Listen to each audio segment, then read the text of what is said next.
Rise the lord. ప్రతిరోజు అనుదిన వాక్యం ద్వారా మీరెంతగానో బలపడుతున్నారని నేను ఆశిస్తున్నాను. అలాగే మీరు కనుక మన యూట్యూబ్ ఛానల్ని క్రొత్తగా వీక్షిస్తున్నట్లయితే మన యూట్యూబ్ ఛానల్ని సబ్స్క్రైబ్ చేయండి, ఇతరులకు షేర్ చేయండి.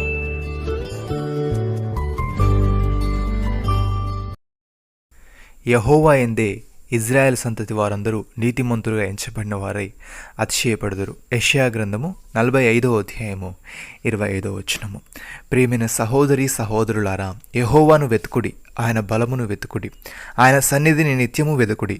ఆయన దాసుడిని అబ్రహాం వంశస్థులారా, ఆయన ఏర్పరచుకుని యాకోబు సంతతి వారులారా, ఆయన చేసిన ఆశ్చర్య కార్యములను జ్ఞాపకము చేసుకునుడి, ఆయన సూచక్రియలను, ఆయన నోటి తీర్పులను జ్ఞాపకము చేసుకునుడి. ఆయన మన దేవుడిని యెహోవా, ఆయన తీర్పులు భూమి అందంతటా జరుగుచున్నవి. సహోదరి సహోదరులారా, పురుగు వంటి యాకోబు, స్వల్ప జనమగు ఇజ్రాయేలు భయపడుకుడి. నేను నీకు సహాయము చేయుచున్నానని యెహోవా సెలవిచ్చుచున్నాడు. నీ విమోచకుడు ఇజ్రాయేల్ పరిశుద్ధ దేవుడే.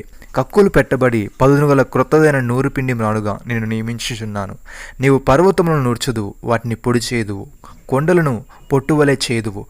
నీవు వాటిని గాలించగా గాలి వాటిని కొనిపోవును, సుడిగాలు వాటిని చెదరగొట్టును.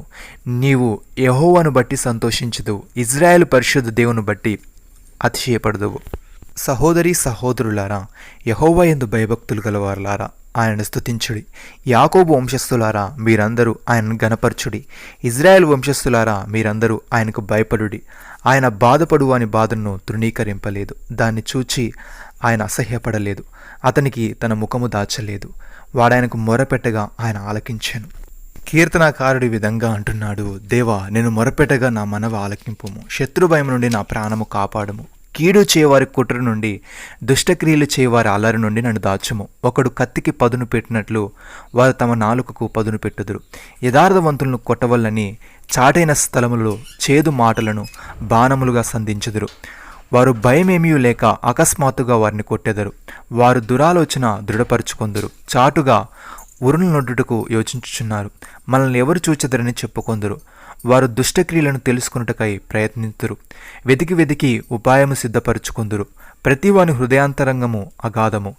దేవుడు బాణముతో వారిని కొట్టును. వారు అకస్మాత్తుగా గాయపరచబడతారు. వారు కూలెదరు. వారు కూలుటకు వారి నాలుకే కారణము. వారిని చూచి వారందరూ తల ఊచుదురు. మనుషులందరూ భయము కలిగి దేవుని కార్యములను తెలియజేయుదురు. ఆయన కార్యములను చక్కగా యోచించుకొందురు. నీతిమంతులు యెహోవాను బట్టి సంతోషించుచు ఆయన శరణుజొచ్చెదరు. యథార్థవంతులందరూ అతిశయిల్లుదురు. ప్రియమైన సహోదరి సహోదరులారా, మీ దృష్టికి మీరే బుద్ధిమంతులను అనుకొనుకున్నట్లు ఈ మర్మం మీరు తెలుసుకొనగోరుచున్నాను. అదేమనగా, అన్ని జనుల ప్రవేశము సంపూర్ణమగు వరకు ఇజ్రాయేల్ కఠిన మనస్సు కొంత మటుకు కలిగెను. వారు ప్రవేశించినప్పుడు విమోచకుడు సియోను నుండి వచ్చి యాకోబు నుండి భక్తిహీనతను తొలగించును.